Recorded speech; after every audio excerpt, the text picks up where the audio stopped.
Welcome everyone as we see what was brought to bear today. Wigmund, an open-world isometric fantasy RPG, and a fair amount of focus placed upon its adventuring and questing, something it does extremely well. Now this was developed and published by the Scholastics, an indie team creating a fairly impressive open world and, my personal favorite part, the character development and customization via equipment.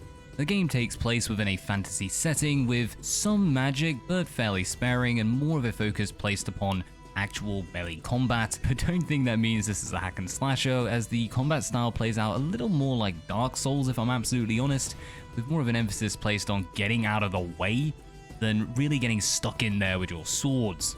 Now, I've played this a little over on stream, so do have a look if you want to see some more of the gameplay as it happens. But either way, we'll come to the gameplay soon. As always, we'll start off with our options. And if you've been enjoying the music so far, I will note that the game actually doesn't reset this each time. It plays once and then that is it. So the music you're hearing is actually me looping the track. Basically, if you leave it on the title screen too long, you will hear nothing. It's been absolutely silent for about the past 20 minutes, which does tell you a lot about how long I spent recording these. But we'll come back to it soon, as it does actually bleed into some parts of the game in regards to the soundtrack. But I will note there is a slight lack of music at times, and it feels like they could have done a bit more in really building into a crescendo and giving a stronger atmosphere, given how, when there is music, it is really nice. Let's just call it a mixed bag. I feel like that term could pretty much be applied to most of this. Now, as always, we will begin with our options, though if you want to skip these and get straight into the gameplay, then do check the timestamps in the description. Now, I'll just note as we have a look that I am playing on a GTX 1080, and so all the settings, as you can see, are pretty much set to high or ultra. Now, there is a pretty decent supply here of customization options, ranging from our VSync, Gamma, all the way through to a full-blown field of view modifier, and impressively all on their own sliders. Now, I will know that some of these are set to pre-made options. You can simply choose low, medium, or high, but there's definitely enough in here for you to be able to go through and kind of fine-tune this and get the performance you need. And with all this coming from an indie developer, it's really nice to see, to be honest. Well, I've been playing so far, currently with VSync set off, though the option is available if you have a monitor that can support it. Gamma set to medium, and kind of all of this just coming as default when I started off the game. Now, if you want to, you can bump your resolution all the way up to 4K, though we will be recording at 1920 by 1080. Field of view, not providing any numerical denotation, nor giving us a huge range in how much we can change it. But in terms of performance, there are plenty of options here for you to try and get the most out of the game and ensure you're playing at a nice decent frame rate, with the game providing the option for unlimited. So overall, our graphical options pretty darn good. Flicking over to our key bindings, we have our keyboard controls with some slight omissions. You'll notice in this we don't actually have the option to change attacks, something that I was a little annoyed by, as combat in this game and general controls are a little bit strange.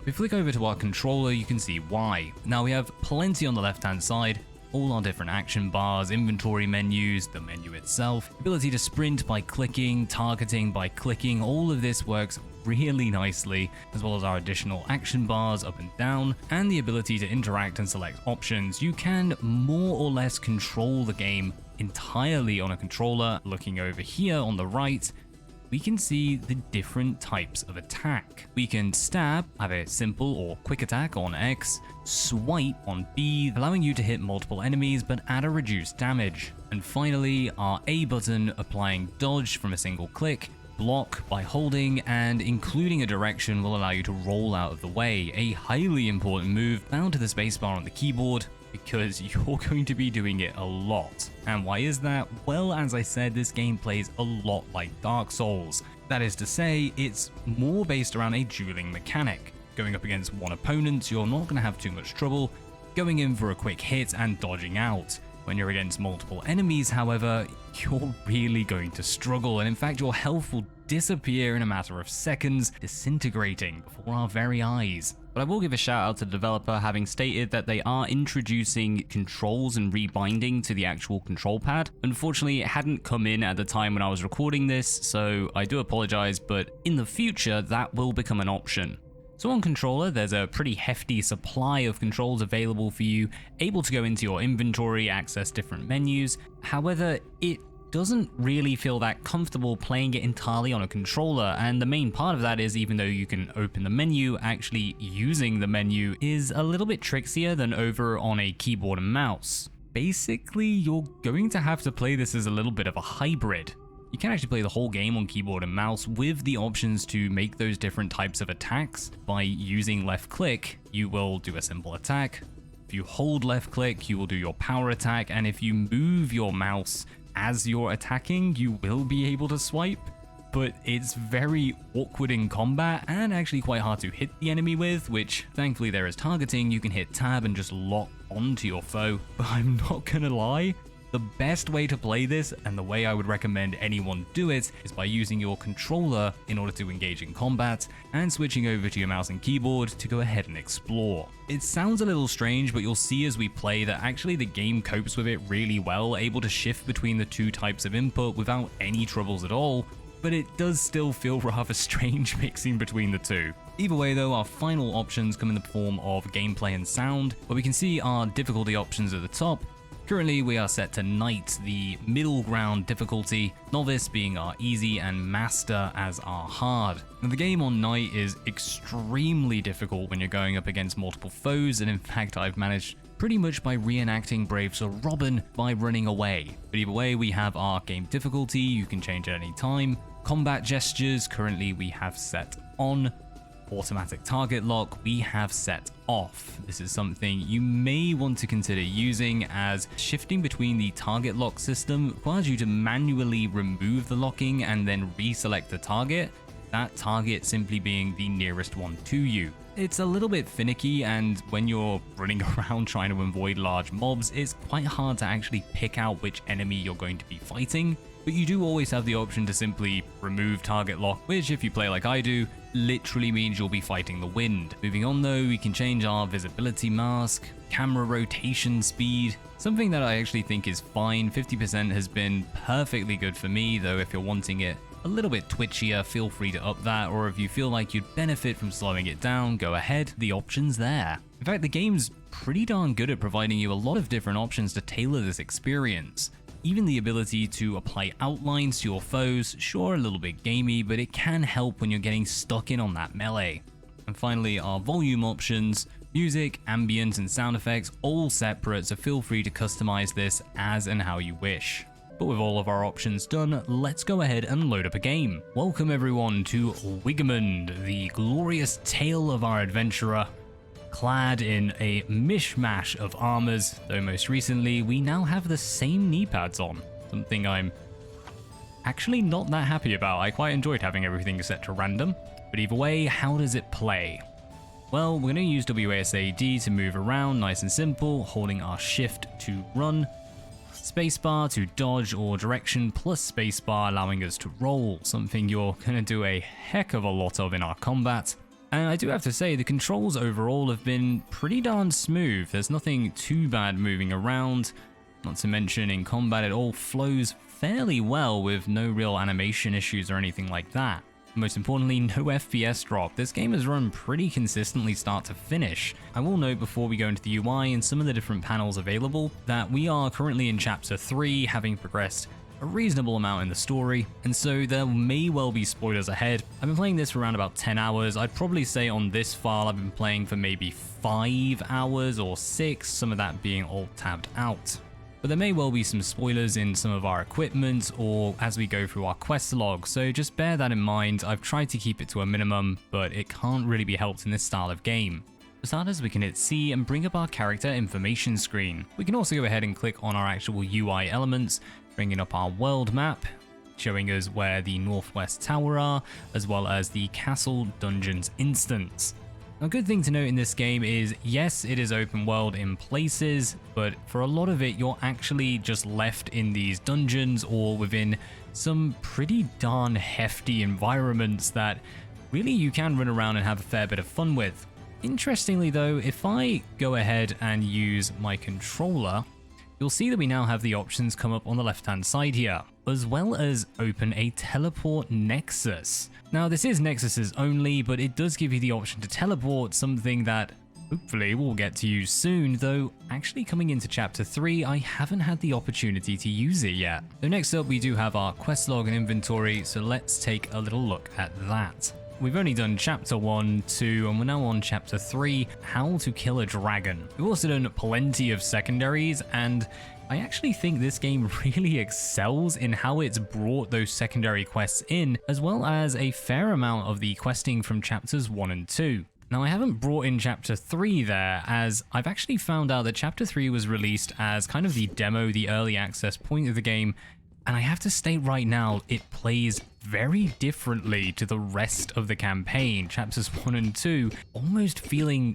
like an entirely different game to the one I'm currently on. It's a very strange thing, but if you've been playing previously, do bear that in mind, as the game is not quite the same. But for the rest of the game, I've actually quite enjoyed it. It's been a pretty good experience actually playing a game which is based more around the adventure component, the questing components of an RPG, as opposed to really getting stuck in and bogged down with the, well, not just battles, but also character progression and development. But I will notice at the end, some of these secondary quests are actually pretty important to do. This one, the archaeologist, allowing us to build our shovel. The archaeological shovel then allowing you to interact with different parts of the environment, digging things up and opening up new quests to you. We've managed to get a hand on some iron scraps. Also, we were able to gain ancient armor pieces with the potential to then build some, hopefully, pretty darn good armor later on. They're pretty worthwhile, and I would recommend them, particularly the archaeologist, and also, minor spoilers here, the runes. It is well worth doing, and just a great example of how all of these quests actually giving you items, but also interacting and really opening up the way the game plays. It's pretty darn well written, and I was very impressed by how they brought this about, and it's how RPGs should be. You should be questing not for the sake of it, not to gain experience, not just for the shinies, though they're certainly appreciated, but to actually give you something you can have and use and hopefully unlock new avenues from. The fact that they've actually introduced things that could be completely overlooked by the player is really great. It's something that's missing so much from modern AAA open world games. More often than not, everything must be found, everything must be used and seen by the player. To have a game decide, well, if you missed it, tough luck. You can run back and get it if you want, but we ain't getting it for you. And this brings up the Tablet of True Sight. And any of these invisible chests or items you come across, you can use this tablet in order to reveal them, pick them up, and pretty consistently get some rather darn good equipment. Especially given how most rings I've found so far have all focused along the idea of simply increasing your armor. I think something increase our stats, which is rather important, definitely a useful one to find. I'm very impressed by that, excellent. And since we're here, let's have a quick look at our equipment. Now, you have a ton of different slots, including our next slot here. We can apply the Berserk's necklace, additional damage, though each of them, as we can see, coming with a weight. Now, I have gained access to some better equipment, but I didn't pick it up for the simple reason I wanted to keep that weight down. As we increase this weight, speed is reduced by 3% for each weight of your weapon and 0.3% for each weight of your equipment, plus a further 8% if the weapon is two-handed. I have a two-handed sword here somewhere. I did. Wait, crap, did I get rid of my sword? We've been sticking with some fairly light equipment to ensure that we keep our speed nice and high, resulting in us having some pretty low armor. Hence why when we get into combat, you're going to see our health fall down pretty darn quick. But we're playing on low difficulty, so we should be fine. So taking a look at our actual equipment then, we have neck slots, head slots, shoulders, knees, and toes, of course. Our greaves, hands, sword, shield. However, the option if you want to use a two-handed weapon to actually put our shield onto our back, allowing us to gain some defense to our back, though you'll notice here getting rid of a fair amount of those reductions. We have 50% damage reduction, elemental damage reduction, moving on to our back, that all gets grayed out. We just pay for the weight and we get the armor. It's a neat little thing they've introduced, as not only does it mean you have multiple options for increasing your armor stats, but also you can have different types of equipment in each of these slots. We have a leather glove, we also have Wiglaf's glove. We have reinforced leather shoulder pads and normal leather shoulder pads, because we couldn't afford any. Formal leather knee guards, as well as the Berserker's knee guards, which, as we can note actually, is part of a set. This set bonus though requiring 6 or 8 items. Yes, thanks to these all being separate, you're going to need a lot of different pieces of a single set in order to gain anything from it. But our character doesn't just end there. We also have 2 different ring slots, each of which currently we have increasing our base statistics. Last but not least, I'll also note 2 accessory slots. See here, our arm guards and our artifact. We've added on the bladed arm guard, giving us damage, dexterity, and armor, as well as, of course, our guardian stone to get our healer in. That's all of our equipment right now, as well as a little hint about some of the questing items that will come up as you play your game. You will notice our inventory space is limited. Now, thankfully, some of these items will stack, though not all of them, 20 being our max out. You can go into here and eat your food, giving us 1 HP per second for a duration of 20 seconds, though requiring a fairly long cooldown between use, and also the note you cannot do this during combat. This ain't Skyrim, you're not going to be scarfing everything down. In fact, there's a pretty robust food mechanic in this, with foods not only increasing your health, but also increasing your energy, providing you different buffs. It kind of feels like there should be crafting or cooking. Last but not least, we can also see our potions. Now, potions, at least for these medium potions, are pretty darn powerful. And I highly recommend trying to get them whenever you can and saving them for those worst case scenarios, though don't go too late. Reason being that they have an incredibly long cooldown, so using them at a place could lead to a few disasters. Now, thankfully in this game, as weird as this sounds, you actually have permadeath. If you fail, there is a game over. Meaning, if you are using up your potions, using up your equipment, it's not the end of the world. As if you fail, you just reload. You have it all again, there's no problems. It's not like in other RPGs where, particularly in things like Diablo, if you fail, you just respawn and then you get annoyed that you have to go back and buy more. So in this part of the game, we have found ourselves in a dungeon, as well as 2 NPC characters helping us out. Won't give any spoilers, but some of them more important than others. This chapper here, who I've affectionately named Egbert, showing off an impressively large hammer, as well as our stealthy hunter, giving us some range support as we bravely run away. We're aiming to get inside of a castle, and to do so, we have to enter the goblins' caverns in order to reach the other side. Right, let's try and use our aid to heal us up as we run away. There's our comrades. There are our comrades. Oh, I'm sure you tried. It's about all we could ask of them. Oh, the flying axes and everything. He healed for 2. That literally healed us for 2. Wow. Let's see if we can quickly bring this up. Can't do this while in combat. We're going to get smashed because our menu wouldn't go away. Oh, buggering heck.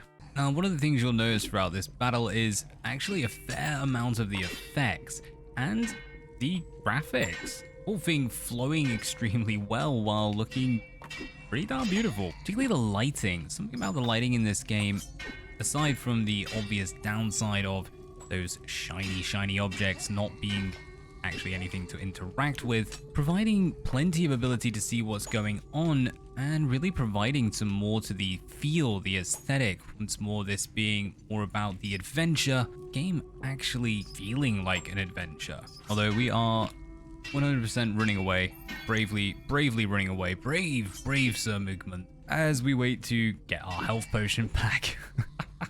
Yeah, I'll accept the cowardliness of this defeat. This was one of the hardest parts of the game. Honestly, taking on some rather tough foes is totally fine. The dueling system in this game works extremely well, and against one opponent, maybe even 2, no problem. Going about exploring and finding traps, beautiful. We can work with that. Taking on 3 or more opponents, 6 at a time? No, I'm sorry, the game doesn't really work that well. Combat is too hectic. You can't really shift between locks. Sure, you can lock onto an enemy, but you have to unlock and then relock the new opponent, as well as the fact that you can't judge your distance. The only thing that allows you to move when you are attacking is your heavy by swinging you forward, or if you're a two-hander, actually full-on thrusting forward. Whereas your basic attack will have you stood still and just swinging wildly with that horrible, horrible, horrible downward strike. What is that? Plow to Fool's Guard? I mean, what is that going to do to anything? I may not be the best at HEMA, but even I know to take a much, much larger swing. Either way, we can see here taking on 3 enemies, especially with them dodging out the way as well, apparently mirroring our cat-like reflexes. We are struggling a fair bit, but in taking on one opponent, suddenly this becomes a much easier run. I was even able to get stuck in there and start attacking with basic attacks and strong attacks, giving up our movement to deal that last little bit of damage. It's something I feel the game missed out on a bit, and a little bit of reconfiguring and rebalancing is the main part would actually make it way more viable to go on a more combat focused adventure. But in coming back to that light, now I said the light was really good. It provides plenty of atmosphere. These lovely little glares even coming out, these rings coming from the light. Very gamey, but perfect for a D&D fan. And I have no idea what's underneath this grating, but it can't be good with that dirty orange-red glow coming forth. But it does a very good job at pulling your attention away from the darkened corner. Now, I can't say what it's like for everyone else when I record this, but I can honestly say on my screen, this is a little tricky to see. You can definitely see the outline there, but the character models are rather grey, rather drab, and so is the world around them. In fact, only by coming to this angle, I gain a pretty good sight of what type of enemy this is. The enemy placement really does allow for the ability to actually jump and ambush the player. And the way the maps all link together in this kind of labyrinthian corridor means as you're running away, which you should, you're in combat, you're often going to find yourself running into new foes, and it all just piles on to make it darn near impossible to survive. Which, if you do, you're going to feel pretty darn good about it. And in fact, this mighty sword, which doesn't seem to do a huge amount of damage, but I still feel good because it's glowing, was gained from exploration, finding some really tough foes, dragging them all out one by one, running into a random party, then being found by some guards on their path. It all built up to the fact that I'm never changing this sword no matter how bad it is. And a connection to your equipment is the ultimate sign that an adventure is well worth it. This takes us to our final point, and that is that since you only have one life, there's no form of respawn, and the combat is pretty darn brutal, you're going to be safe scumming. It's consistently been how I've progressed through the game, especially for the fact that these guards will start moving towards you. You kind of need to keep hitting save to making sure you're not getting caught out and not having to redo too much of the game to get back to where you were. In fact, a lot of the combat doesn't really click with me. There's no other way to put it, that's simply how it is. And as such, dropping this down onto even onto easy mode, having an attack and then dodging out the way, kind of similar to that of Dark Souls in its style of get out, try and take the enemy one-on-one, you've got a pretty darn good chance of coming out victor. But the second there are multiple enemies, it all kind of descends. And a lot of this I feel is actually due to the fact that we're on chapter 3 and I've still not actually maxed out all of the ability slots. Now, I haven't been doing many side quests, I haven't been exploring as much as I perhaps should, and we could, as we'll see later, actually purchase some more skills from a vendor, but they cost a heck of a lot. They cost 400 for some of them. Given that at this moment in time, we only have 160 odd coins, chances of getting into those later game abilities, it really does feel like they are late game, even though they're being shown on chapter 2. But just what abilities do we have? Well, we have a nice little buff there, granting us additional damage, though you'll notice not that much additional. As well as a shield bash, which doesn't really seem to hurt the enemy too much, though this is an elemental enemy, so that might likely have something to do with it. We have that ground slam, and we have a strange green hit that is absolutely wrecking us. Oh my days. Yep, we're just going to have to dodge and hit. Dodge and strike. Come on, Wigmund. This is how professionals do it. This is actually what most combat descends into, and I think this is pretty representative of the game. Oh, this is brilliant. Now imagine this on higher difficulties where you're taking more damage and the enemies have more health. Marvelous. Either way, demonstrating some of those abilities there. Let's eat some apple. We also have one more I recently picked up, which has a lovely knockdown effect, dealing only an additional 3 damage, though providing us a bit of a buff. Rush, an extra 10% speed, with a full 70 seconds cooldown on such a weak ability. Followed by Shield Slam, a 40-second cooldown, dealing only 10% additional damage. Very minimal gains for that.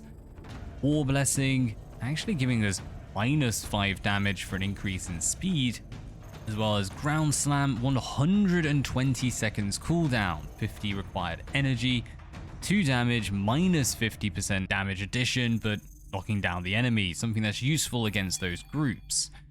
Finally, Cleave, the first ability we gained, just dealing 1 additional damage, as well as 20% damage addition, and 2.5 critical hit chance. Honestly, all of those are really minimal increases. You don't really seem to have much point in using any of your abilities. You've spent so long trying to get them, getting used to the combat with just your weapon, or sneaking past the enemy, as we're going to try. Oop, that didn't all work. That you kind of learn to play the game without them, and then when you do get them, suddenly they're not that good, and it almost feels kind of pointless that they're there. Something that really does speak into how the actual progression of the game goes. Oh, I leave it alone. They'll be fine. They'll be fine. Yeah, see right there, they've just respawned on us, so they'll be fine. They need to, oh, they dragged the enemy with them. Thank you, guys. Very useful.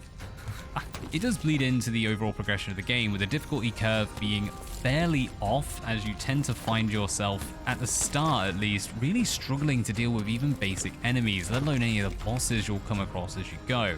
And this then becoming far easier to deal with as you get more NPC characters helping you out, as well as your equipment improving, and just generally your character getting better at dealing with the world at large. It's kind of a strange one because you would have thought the exact opposite would be occurring. See, and then this happens. You find a new area, you find a nice zone with some nice weapons kicking around, nothing is interactable. I'm holding Alt Tab and there is nothing here for us to pick up. It's kind of just lost space. Yeah, that happens a little too often in the game for me to be particularly happy with it, but there's still enough as you're running around, we'll see soon, for you to come across in particularly terms of the secondary quests to actually justify taking yourself off the beaten track and really exploring to see what you can find. But I'll just note, this is the only way in the game for the quests to actually show you where to go. If we bring up our map, you'll notice there are no way markers. We do have the Frot Forest and the Castle's Dungeon, 2 entry points into this map. Those are all you're really going to see, with the addition of towns and waypoints that you can travel to. Unfortunately, you can't actually use this map to write any markers yourself, something that has led me to actually missing a quest, as in exploring I was able to find a body, and that body said to return at midnight. Unfortunately, having shuffled on in the morning, I couldn't find my way back at night. It's a little bit annoying, as although I don't particularly want there to be tons of quest markers showing me where to go, nor do I particularly want this filled with icons, being able to make a few of your own would have really helped in terms of completing that quest or even just getting back to it. But also the fact that the environment doesn't correlate with how this moves, this just gives you a vague direction. If there's a mountain between you and where the quest is, it will not tell you how to get around it. That's not really a bad thing, and I'll explain why. So many games nowadays have really handheld players showing you exactly where to go and exactly what to do at any given moment.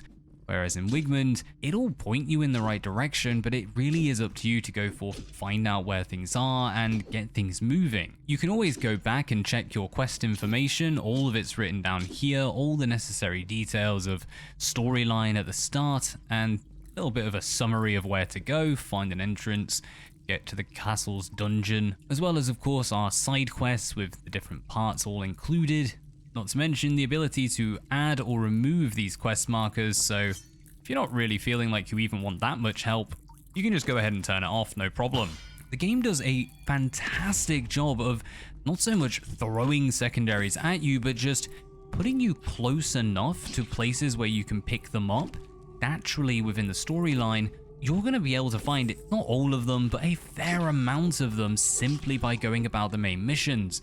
Little things that will just drag you away as you get intrigued. What is this telescope you speak of? Shall we go and collect our crystal and then go find some abrasive powders? And having someone really taking the time to consider how these quests interact, how different parts of the game, those are some really weird, creepy blue spiders. I hate that sound effect.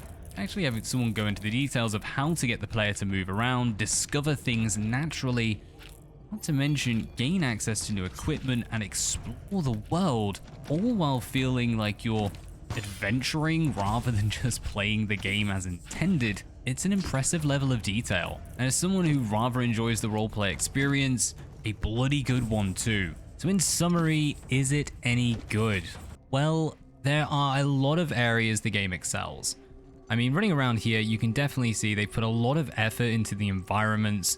They've really made them look pretty darn nice and honestly pretty darn unique. Graphics on this game are brilliant, and although unfortunately right now we're in a rather dark and dank environment, but it's often pretty bright, pretty vibrant, and quite enticing, if I'm absolutely honest. As for the sound effects, well, it does feel at times there's not a huge amount of weight in them, and it's something that I feel is lacking in terms of the combat. For everything else, it does a pretty nice job. Even sheathing and unsheathing our sword is pretty darn satisfying. And the story, well, those quests are really well intertwined. They all interconnect and provide a very unique experience, and honestly something I've wanted to see a lot more of in RPGs, giving it more of an adventuring aspect and less of just a pure combat exposure role. And then there's the world. Well, the world building has definitely gone in. There's plenty to be said about the game and plenty to be said about how it all comes together, how the story plays through, and even though I have not finished this, these are after all merely impression reviews and simply showing off what I've seen and what I think of the game so far. Do bear that in mind with Brough To Bears. These aren't full-blown reviews and should not really be used to decide your purchasing choices. However, it's been good. I've enjoyed it. I want to know more. In fact, it's actually something I wouldn't mind seeing a little more of in the game, with having some of these items just showing off where does this Celtic shield come from. Tell me about the patterns inside it. What is important about them? Why do they exist in the game? What difference does it make between this inscribed Celtic shield and a basic Celtic shield? And exactly why does painting it blue suddenly give you better resistances to elemental damage? It makes sense if you know everything about the Celts, but apart from that, it would be nice to have some more in-game explanation. It's a minor detail, but it does help bring these stories to life. As for the mechanics, well, you can see on this screen, I'm in love. It's brilliant. You've got plenty of options for what equipment you use. You can even mix and match gloves. Honestly, the only way they can improve this is by mixing and matching shoes as well, and it does annoy me a little that they didn't do that, because it's gone to the extent of having pauldrons, people. Come on, let's get different shoes. But it's a very minor detail, and I fully appreciate what's going on here. It's something I've wanted to see in RPGs for so long, and I really do hope more games learn from this, and any subsequent titles by the Scholastics includes more of this sort of thing. This needs to be more common. With all this good and these mechanics that are just so fantastic to see being brought into a game, building atop each other and really interconnected well, it comes to the final point of the combat. As after all, our exploration hasn't yielded us all that much. We aren't tripping over loot and we aren't maxed level already. So does the combat hold up? Well, sort of. It's not exactly as weighty as you want it, nor is it as complex as one may want it to be, particularly if you're not using a controller, and I'm really sorry, I just can't get used to using the mouse in this for swipe attacks. This is how... It's supposed to be move the mouse and then click, or mouse click? Maybe right, I don't know. I can't do it. I find it impossible. I don't know what it is. I had the same problem in Chivalry. I just can't do it. Whereas coming over here, pressing B on our control pad, it just works so much better. But even then, as I said, it's just not weighty enough, and the weird animations at times for these basic attacks, and the fact that moving forward as you swing, it instantly becomes massively more useful as you're actually pressing into the enemy and changing your range, allowing you to then dodge back, attack, and slowly whittle their health down.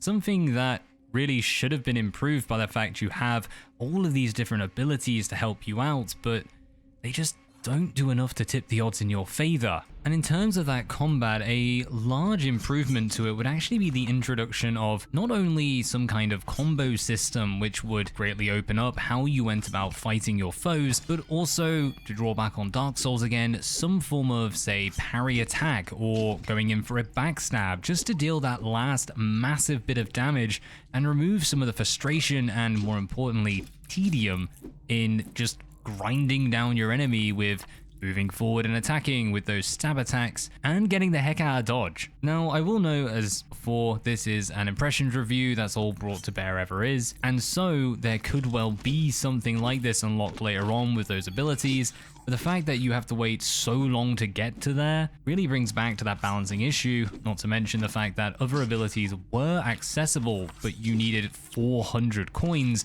something that we were not going to get anytime soon. And I feel like so much of this game is just out of balance. The progression isn't quite smooth. You're not learning the ways to play that you should be, relying on those potential abilities, but instead relying on attacking and dodging with no real gain from this, as you can only chip away at health. It's all stuff that could be addressed in the future, but for right now, I'm just not a huge fan of this combat. It's not weighty, it's not particularly intricate, you are literally just repeating the same moves over and over again. It's quite a letdown for what is a really enjoyable questing adventure game, but it is a letdown. And in a game where a lot of your time is going to be spent in combat, it is quite a big one, making this game a little more a test in frustration than it is a test in skill. Particularly considering you can't upgrade your characters, you can't access their inventories, you can't give them healing potions, they tend to just run in, get destroyed, and then you just have to try and push through when they're on the floor, and thankfully they will get respawned. That's the one good thing about this chapter here. Absolutely immortal Egbert, you legend. But without that immortality, they wouldn't last that long, and they wouldn't really be that helpful. And the fact that this guy is just waiting there to shoot us is ridiculous. So once more, how do we summarize all that? Well, it's definitely not bad. Wigmund is a fun quest, but it's not the most fun combat. And considering just how much combat we have to do, I can see myself getting fairly annoyed as the game goes by, particularly given how we haven't really progressed that much in terms of our damage output or our ability to tank the enemy's hits. The one good thing being that, at least in this chapter, we seem to be able to take a fair bit, but I'm not too sure if that's more just to do with the enemies changing to these skeletal knights, and for some reason then being slightly easier to deal with than most of the enemies we've faced so far. Particularly those goblins. Those goblins did my nut in. But if you can get past the goblin's cave, it does appear there's a fair adventure to await you. And if you can manage your inventory system well enough, then maybe you'll get to enjoy it. So thank you very much for watching. Until next time, as always, peace out. A lot in the form of health potions to really make it through. We just grabbed a massive group, didn't we? Oh, this is going to be tricky. Let's see if we can dodge our way out. Dodge rolls of victory.